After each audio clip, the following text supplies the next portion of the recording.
No trust, no trade. I mean, that's super basic. Just the fact that we call it homepage or result list is a vocabulary from the 90s. Today's episode is a very special one for me. I'm sitting down with someone who used to be my boss, but more importantly, he's the one that drilled into my head one of the most important lessons in product: outcomes over outputs. Christophe worked in companies like Stepstone, and he was the ex-CPO of Property Finder, a seasoned product leader who played a key role in shaping products that made Property Finder the industry leader in the region. In this episode, we break down the strategic shifts behind that transformation, the hard truth about trust in marketplaces, and why most product teams still get it wrong. You've been here in the region for 3 years and a half in Dubai? 3.5 years, yeah. I'm counting in season, so it's my 4th season. And you're originally from Belgium? I'm from Belgium, but I've worked internationally for the last 30 years. So, yeah, I know. Mostly in marketplaces?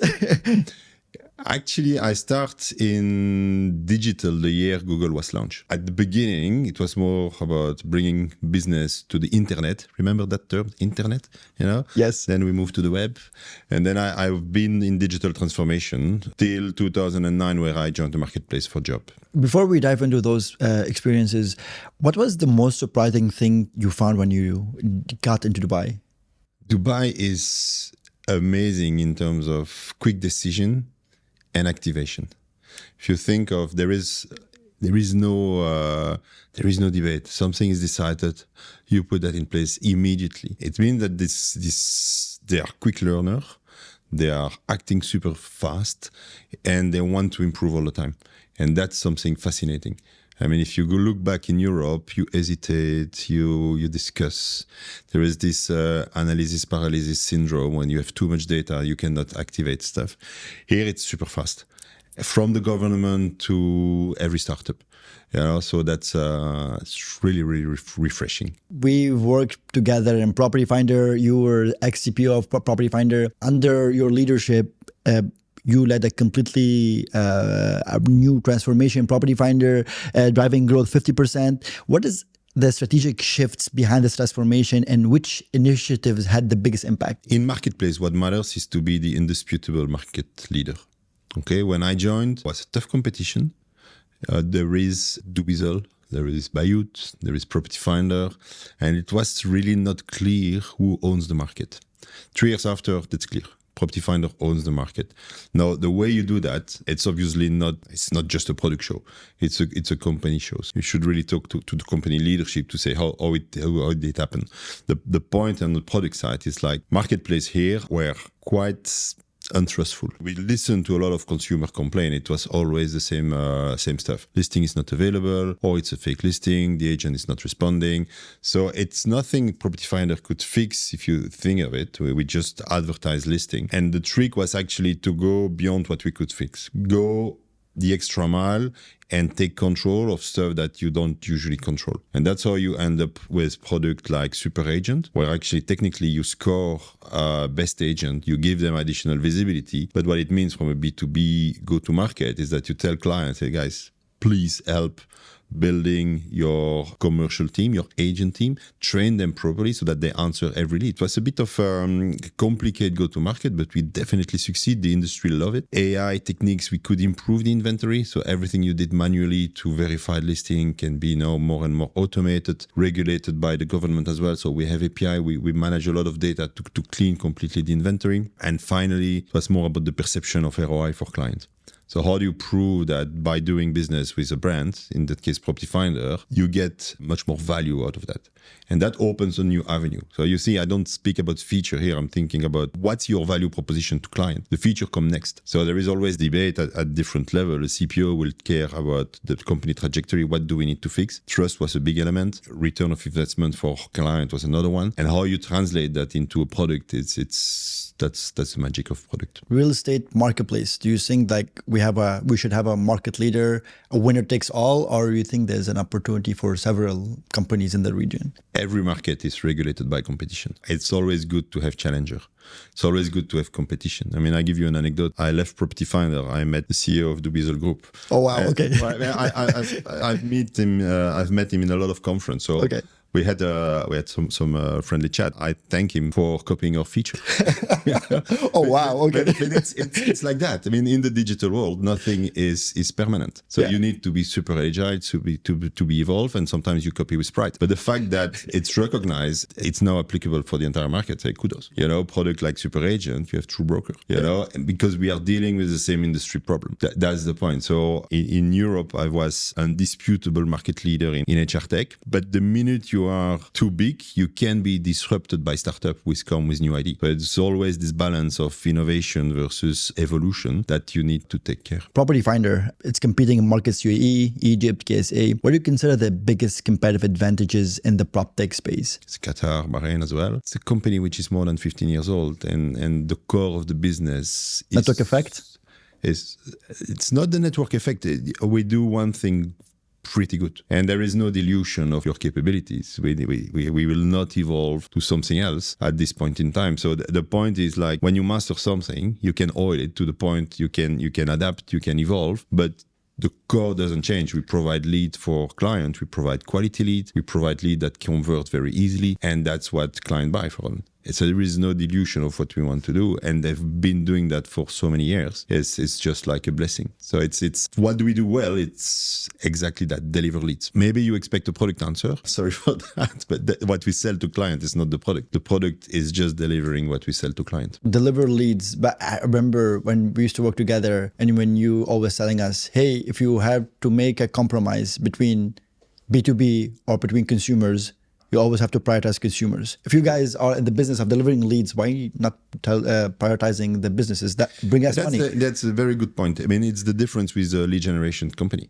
Property Finder and any marketplace. I mean, before that was a group called Stepstone in Europe. It was for job seeker. So we're talking about millions of people that either wants a job or wants to find a property. Yeah. And that is the USP. That's the value proposition. We offer a destination site. In this case, for Property Finder, is to look for properties. Then comes the conversion of it. So find the right unit for the right person. And that's the lead. Now, the prioritization come indeed on the consumer side, because no consumer, no lead. That's very basic. No inventory, no consumer neither. So you need obviously the right balance. But I think we need to look at it from an angle where it says, okay, I'm doing a lot of effort to attract millions of consumers on my platform. So how do I make them satisfied? The pain point were fake listings. So the inventory, we had to work hard on it. But we also need to work on the coverage of the inventory, making sure that whatever you do as a search, we have something to present to you. So and that's not just a product play, it's also a commercial play. It's a pricing model play. Then you have the lead itself. How do we facilitate the contact? How do we enrich lead? How do we make sure that the conversion from, oh, I'm interested in that property, I can live with my family there, reach the right broker at the end, and they can easily close the transaction. So that's the product, that's the experience. But you're right, we need to start with consumer, because no consumer, no lead, no revenue. That's super easy. You had several controversial opinions when you first joined the company. One of them is you were like, Mahmoud, homepage is not important anymore. And you were like, it's not the main entry point for users. And what does this shift mean for real estate marketplaces and how it's impacted Property Finder, product growth and growth strategy? Just the fact that we call it homepage or result list is a vocabulary from the 90s. I'll be provocative here, but the homepage is nice to put on investor deck. It's your branded business card, but it's not the main entry point for the consumer. The journey starts either on Google, start on the App Store. Say, why do you pick Property Finder rather than something else? And the onboarding experience on the app itself is completely different than the homepage. So there is already a shift there where as a portal, as a marketplace, you need to capture the audience. How you do that is channel dependent. The homepage might play a role, explaining when you do a branding campaign, explaining what Property Finder does. It has a value there, but it's not conversion value. It will not deliver necessarily leads. So what matters here is to move away from a search platform to an engagement platform. You're Mahmoud, you contact one broker, the broker is happy, we tick a box, one lead. Actually, it's wrong. You're Mahmoud, you can actually visit 10 properties. You should be able to provide 10 leads to Property Finder. So how do I nurture your appetite to visit property A, B, C? I need to know you. I need to invest in profiling you. I need to give you additional content like affordability map, like area amenities in the community, so that I know precisely that when you reach to a broker, you are the perfect candidate as well for that property. And then it's a win-win because you love the property and the broker knows that you have a likelihood to transact very high. That's the magic of the marketplace itself. So we are not talking about homepage result list anymore. The result list on the desktop, and we still have traffic on desktop, is completely different than on mobile. It's completely different than on the app. We send recommendations, so you don't even go to the result list anymore. So forget about that old structure of a website. We are still a matching platform, or a dating platform if you want, but that's it. So I need to know you, I need to know the other person, and then we do the matching. I remember every time the marketing team has a campaign, they want some real estate on the homepage. Every time like another product, he was like, I real estate up on the homepage. And then the homepage turns out to be like this mosaic of things. And it wasn't really the best experience. I had one UX guy I work with, it says, we are showing the company underwear. When you go on the homepage and you see a lot of conflicting interest or different call to action, and the user get lost, that's where there is company underwears in the picture. You once mentioned searchless experience. Yeah. What does that mean? So because we're using a real estate marketplace, I searched for a portal for a real estate and I go find it. What do you mean by searchless experience? We need to know the basic criteria, okay? The way it happened today is through a search box. Location, price, property type, bedroom, whatever. Very basic criteria. Now, when I joined Dubai, I could not even write Jumeirah. Where do I put the H? It's a catastrophe for me as a consumer to start with something I don't know. And maybe it's an example of myself. It's just me, but I'm sure it's a fundamental problem here. Yes. I'm living in a community which has a different official name, for instance. So good luck to maintain that type of taxonomy. I think what matters is more like, okay, how much do you want to spend? What are your center of interest? Do you have kids? Do you want to live close to an hospital, a mall? Or do you have more of a urban lifetime? You want to be on the restaurant side or whatsoever? And then I can tell you, go to community XYZ. So the goal is actually onboarding someone that potentially knows where he wants to buy or rent a property, or no. But if the answer is, I don't know where I can live, I should guide him through a process to collect that type of information and then do recommendation. It's actually a searchless experience. I don't want you to type your query over and over and over again. I want you to feel comfortable with a result list that is enhanced through your search pattern or your browsing pattern. If you have contacted this type of agent, I know that you are potentially in that kind of price range. So there are criteria that we haven't developed yet at Property Finder, but I had a very powerful search. My previous company said Stepstone, so marketplace for job. 100 people worked on search, on matching itself. From linguists, from super advanced AI team, from data scientists that analyze all the search pattern and build a recommendation engine. And then you don't search anymore. And how does AI will play to make this a reality? The reality is, so it's not search. I can go to ChatGPT already today and do a search. And I checked the number for... just out of curiosity, in 6 months, ChatGPT search has already doubled the traffic of Bing. They are not at Google yet, but people start using those kind of conversational engines. Say, oh, I'm looking for XYZ. And you can actually tell ChatGPT to look for source. So take me all the property that have 2-bedroom in that price range on Bayut and Property Finder, put me that on the table, checked. You don't go to Property Finder anymore or to Bayut anymore. That's the future, okay? So today, the destination site is still the right approach. Tomorrow with AI, you can combine multiple criteria in a prompt, and the prompt will give you the answer. So the search experience will be completely different. There is a bunch of other techniques that you can do with AI in the product in the marketplace management, like the quality of the inventory, like the listing creation based on image, like for marketing, you can really go deep on SEO, text mining, or create create digital campaign on the fly. From picture, you can take a video. I mean, there is a lot of efficiency there, but the tectonic shift might be how marketplace are rely on Google today and how that will evolve in the future. Think of SEO. SEO on ChatGPT. What does that mean? How do you make sure that you are the source of truth for that kind of new search pattern? It's tectonic shift. Despite AI's impact in other industries, real estate portals have been slow to adopt it. Why do you think that's the case? And what are the biggest opportunities for AI-driven innovation? I don't agree with slow. I know that you're a very popular podcast, so maybe someone will listen to that in 2028. So we are in 2025, March 25. There is not that many use cases that are industrialized on the portal site yet. Now, there is a cost associated to that. I mean, we're talking about AI. You need to look at different layers. The basic layer, the efficiency of AI, like coding, designing, QAing, that's all happening already. So there is a big win there. You have a knowledge base for your customer services. You can easily put a chatbot on it that reads your knowledge base and ease that. But that's not the AI you mentioned. The AI you mentioned is how does that translate into a consumer experience, into something much more visible for the mass.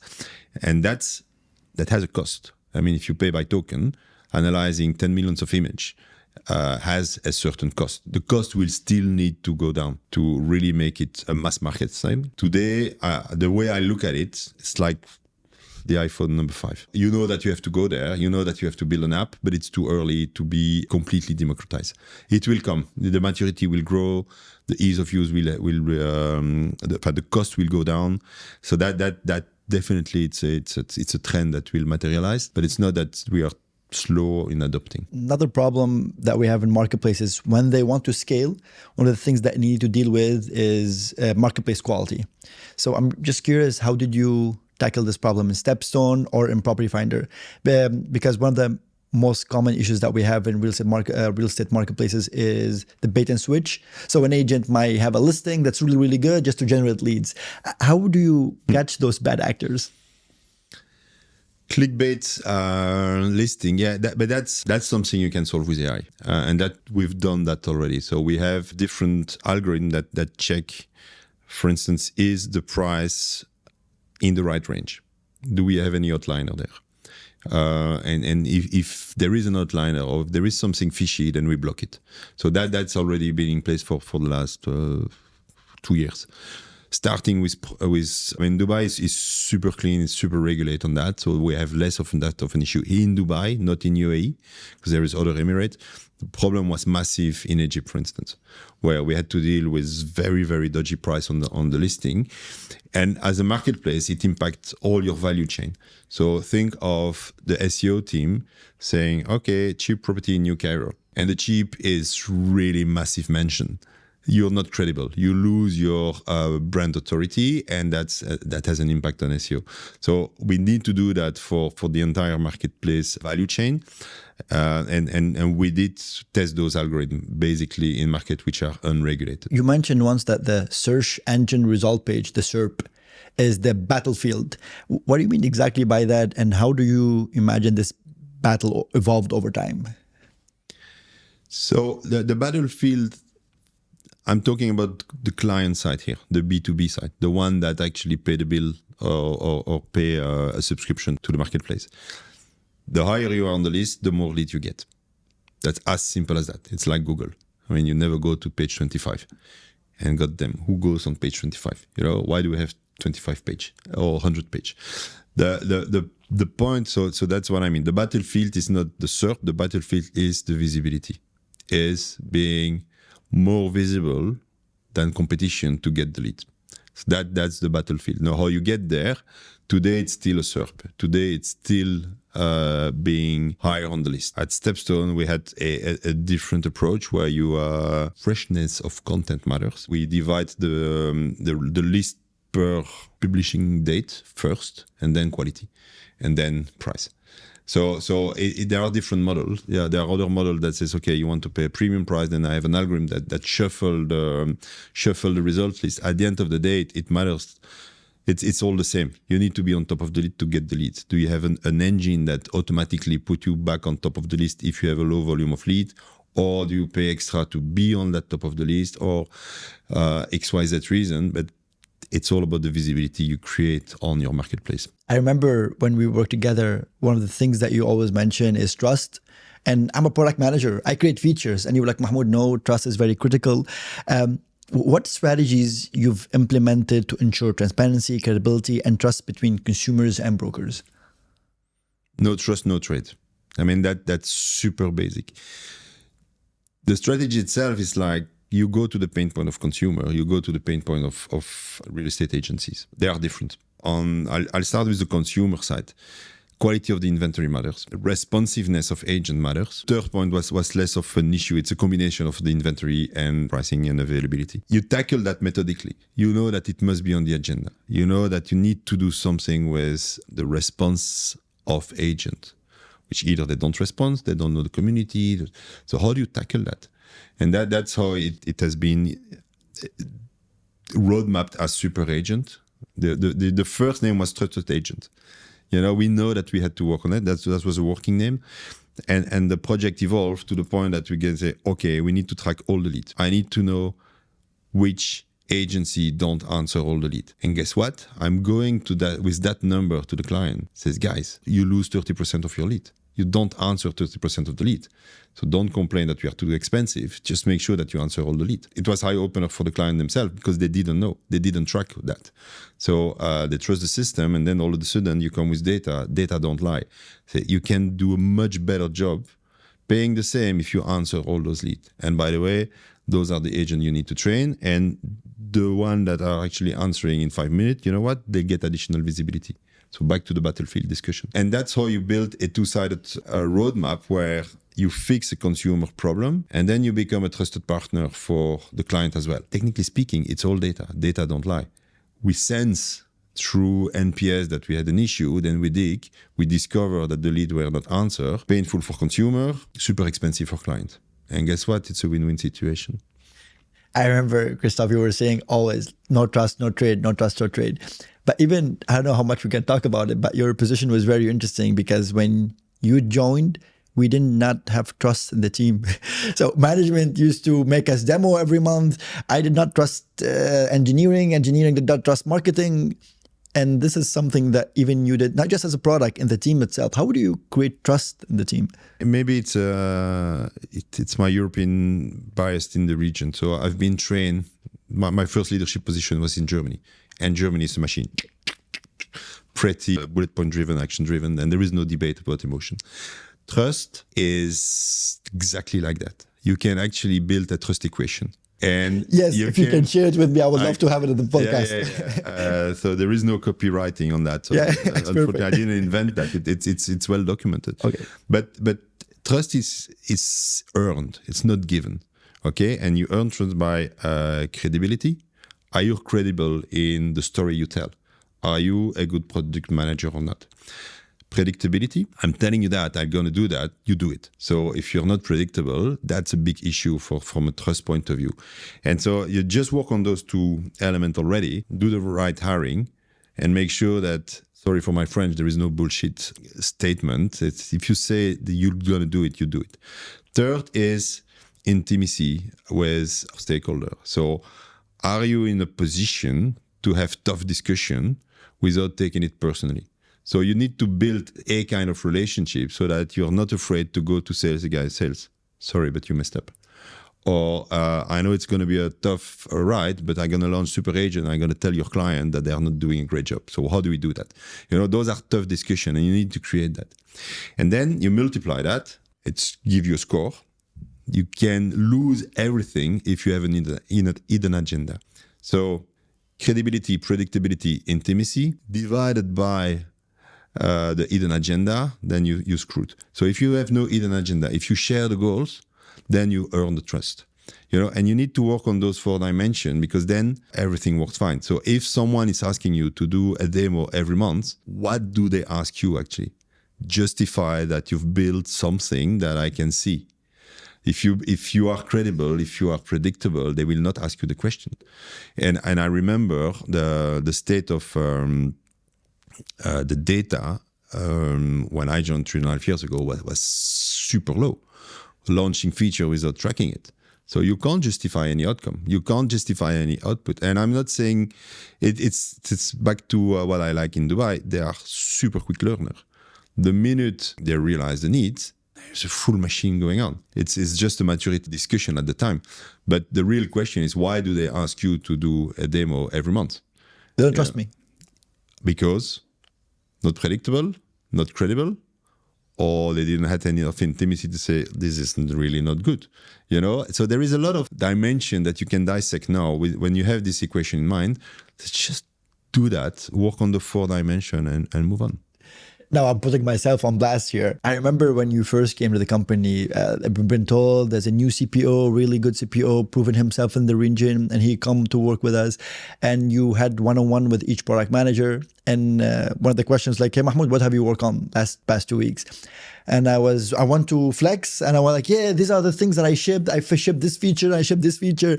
I remember very vividly that you sat back in your chair and you smiled like, Mahmoud, I think it's a cultural problem. Like, what do you mean? I shipped all those features.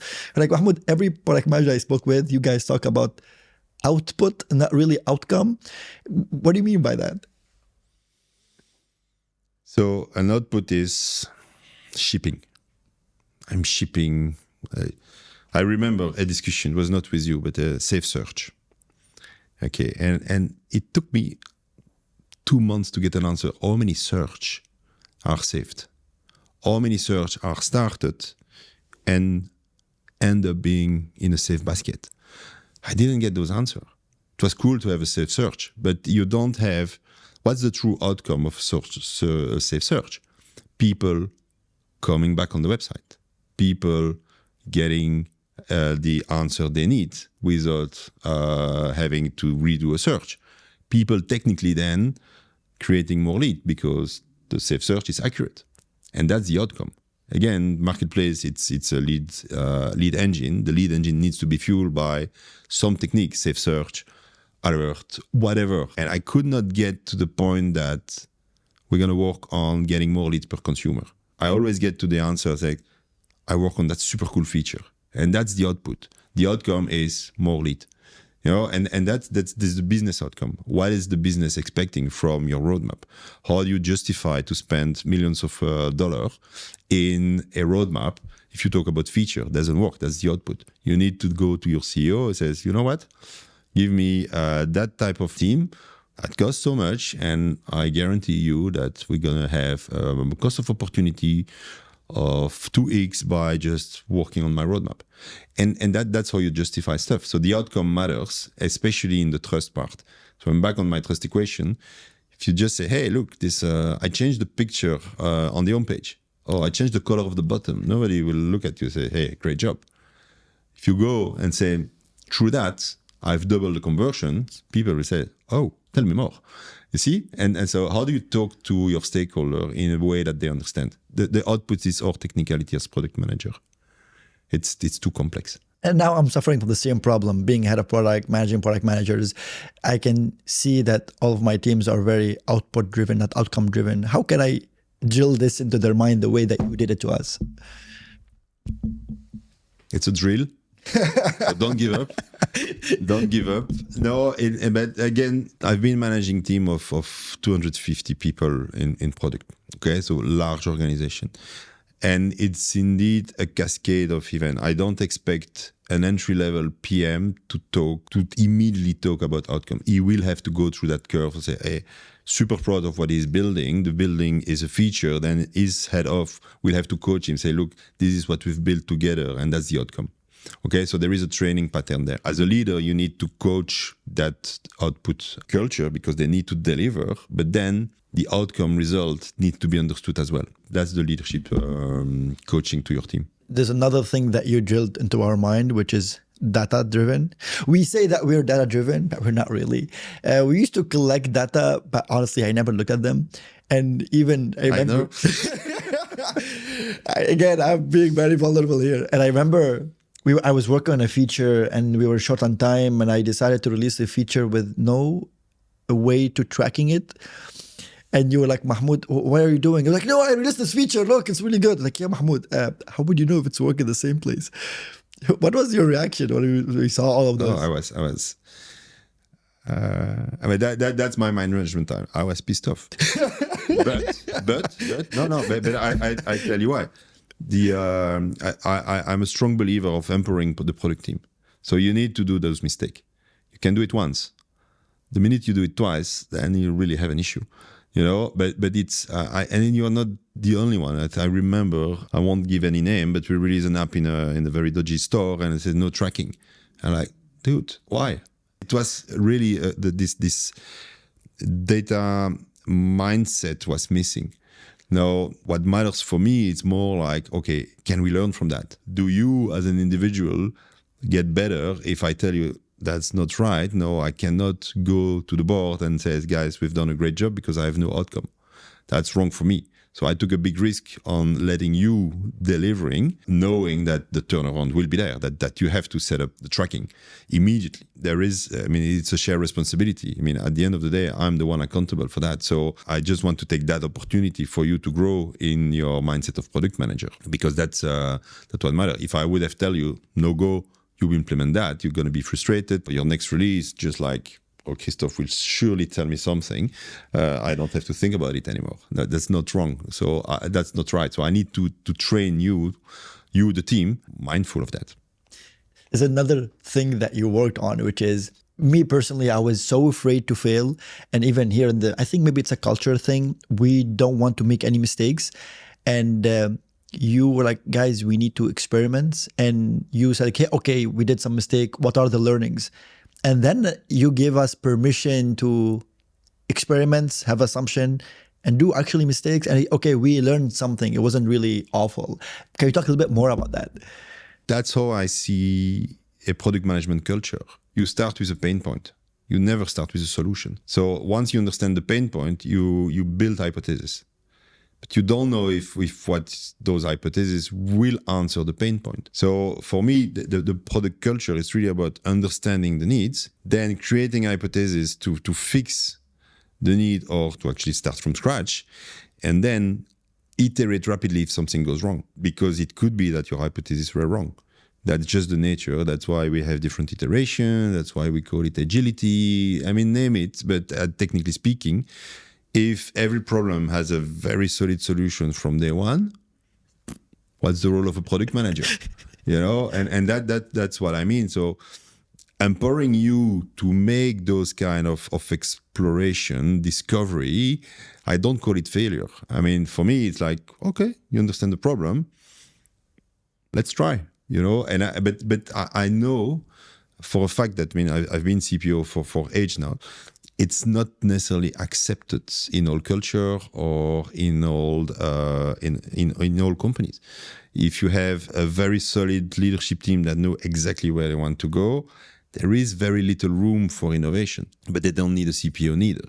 It's just like top down, let's do that. And then the company will learn that they potentially need to pivot. And it's a great stuff. Yeah, the company pivot. Yeah, it's okay. So you learn the hard way that you have to shift priority left to right.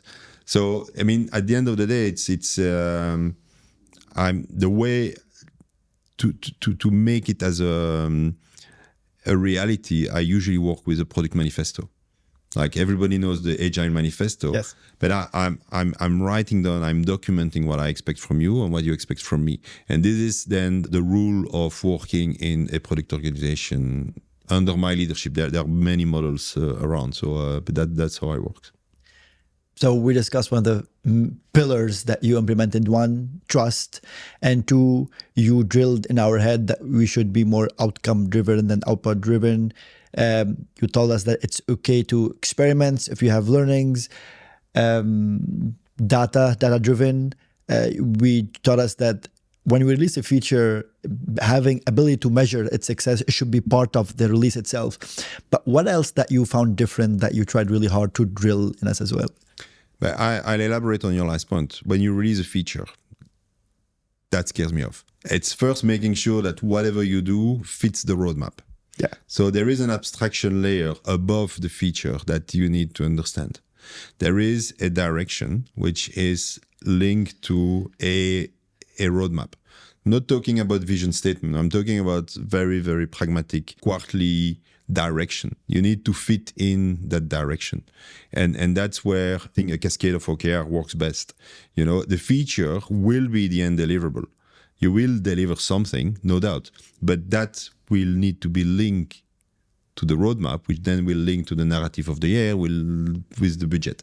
So that's how it's actually cascading from the top to the feature builder. That's also fundamental. If you don't have a roadmap, or if you have a list of features that you want to deploy in the next 36 months, whatever, it won't help the company.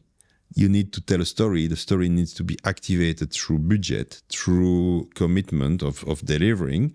And then comes the feature level, the builder itself. But it starts with what's the narrative, what budget do we have, how do we approach that type of problem, and make sure that you stay in the rails. So don't deviate, don't build something that we don't ask. That's also super key. There is any other issue or cultural something that you saw that you need to change in us as product managers, or like these are probably the big things? Be value creation focused. I mean, the main takeaway, and I'm coaching some or mentoring some startup. It's what IP do you create? What is a commodity? And what is your true value proposition that you can defend?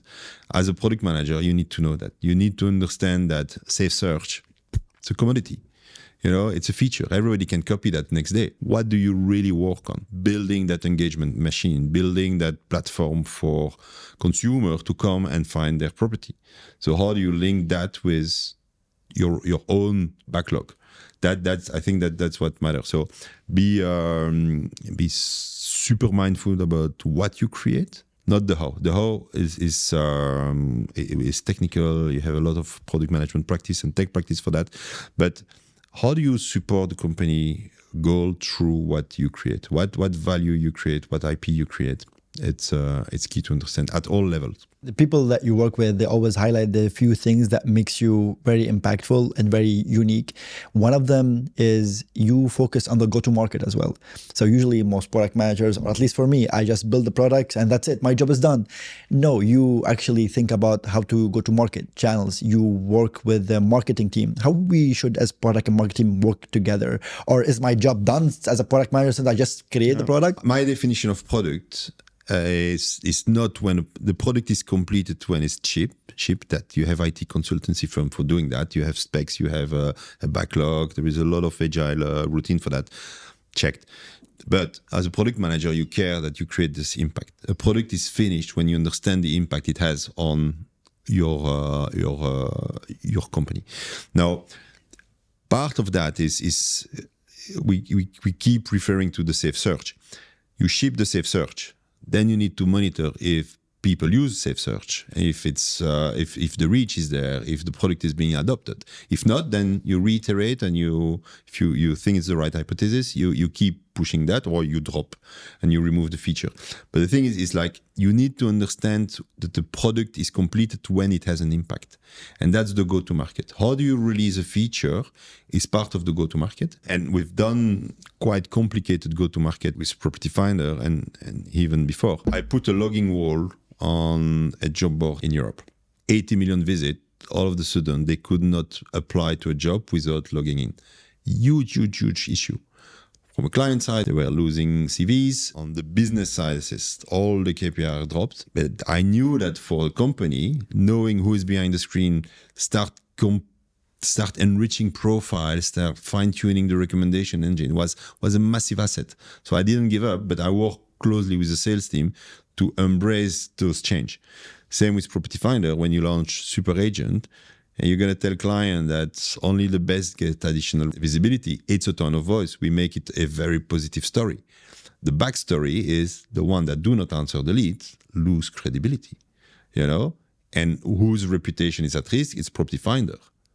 It was our consumer that complained that Property Finder never give an answer. They don't know the name of the broker. So we had to work with marketing on a go-to-market, and it's not finished. Every single enhancement we do on that product require a solid go-to-market. But that's how you think of, okay, no, that's done. The next stage is making that product live in the market and people adopting that product. So it's how you change the behavior. And that's indeed, if you don't think about it from day one, then you lose it. If you can give one piece of advice for founders or product leaders building a prop tech or just another startup here in the region, what they focus on? Are the startups that you're advising mainly prop tech, or no, not really? I mean, in general. No, I mean, I'm in the startup community, and I'm obviously with Property Finder's name. Yeah, I get prop tech startup, but I'm also in the retail, HR tech as well, and there is it's early stage startup. The recurrent theme I see is that super bright founder, super great in execution. They easily got sidetracked by hypes or by opportunity, which is fine if you know that you are sidetracked. I mean, my main focus area is like, okay, sit down. What's your value proposition? What IP you want to create so that you are not a commodity, and how do you want to launch? Go to market again. And the go to market is like defining mainly what are your clients? Who do you want to sell? You know, I'm working with a company. They can either go in small retail shop in malls, or they can go to big supermarket. It's completely two different approach. The sales cycle is different. The complexity of the inventory is different. But they just want to do both because they know that there is a market for that. Say, okay, but how do you start? Do you start with a big supermarket, or do you start with a small retail? And those are the questions I'm asking, just to make sure that the company has the focus they need. So I don't have the answer. I mean, honestly, the founder needs to figure it out. But by asking those questions, being super laser focused on creating your IP, finding the client that will buy that, then you can scale. If you start diluting all your effort with limited capacity, then you won't get super far. These sound very simple questions. Why those brilliant founders don't have an answer for them, or maybe they're not very focused on them? It's like no trust, no trade, you know? It's common sense. But if you're working on something, if you're passionate about something, someone needs to remind you that, hey guys, step down, do a pause, and let's have a retro session about that. You know, and so I think that it's not that they are someone, and it's the role of board advisor as well, just like asking questions to make sure that it's well taught, that they know what they do. And it's a job on itself. Christophe, I want to be respectful of your time, but out of time. Again, it's always a pleasure to connect with you. You're ex-boss and still my mentor. But do you have anything that you would like to target our audience to? How can our audience be of helpful to you? What is next for you now in the region? I mean, I have super rich experience. And I know that the region is like, there is an appetite for learning a lot. There is an appetite for building this startup pipeline that will then become unicorn and that will go to stock exchange. So if I can help, be of any help in that ecosystem, just like ping me anytime. I will include LinkedIn as the best way to contact you. Yeah, that's the easiest way. I'll include it in the show notes, Steve. Brilliant. Thank you so much, everyone.